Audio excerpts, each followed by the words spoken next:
राम राम मंडळी, आजचा दिवस खूप स्पेशल आहे कारण आज आम्ही निघालो आहोत एक शक्तीपीठ आणि 2 जागृत देवस्थान दर्शनाला. चला तर मग सुरू करूया आजचा डिमोशनल प्रवास. तर मित्रांनो, सगळ्यात आधी आम्ही आलतो बघा श्री स्वामी समर्थांच्या अक्कलकोट येथे श्री विठ्ठल स्वामी दर्शनाला. आणि मित्रांनो, तिथे गेल्यावर जो सुख मिळतो ना, तो शब्दात सांगता येणार नाही. भिवू नकोस, मी तुझ्या पाठीशी आहे, हा शब्द तिथे गेल्यावर खरंच फील होतो.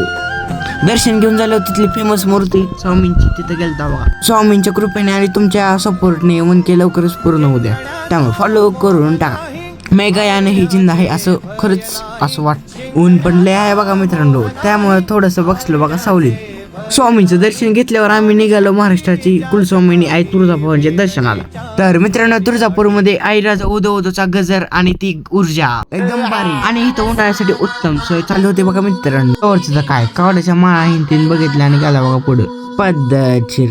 आणि मग काय गेला की लाईनीला थांबायला. आणि आज गर्दी पण होती बघा मित्रांनो जरा. आणि इथं पण आल्यावर मनाला शांती मिळते बघा मित्रांनो. आणि मंदिरामध्ये बघा गपचूप एक शूट घेतलं बघा.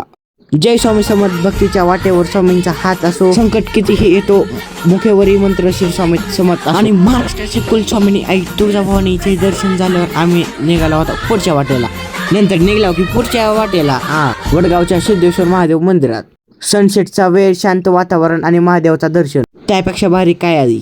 आणि इथं गर्दी पण नव्हती बघा मित्रांनो. पद्धतशीर दर्शन घेतलं बघा. दिवसाच्या शेवटी यापेक्षा भारी काहीच असं. आणि आम्ही गेल्यावर तर काय गेट उघडलं होतं बघा महादेवचं. तर असा होता आमचा आजचा दिवस. Like, share, comment. अक्कलकोटचा स्वामी, तुळजापूरची माया, वडगावच्या महादेवाच्या चरणी हो काया.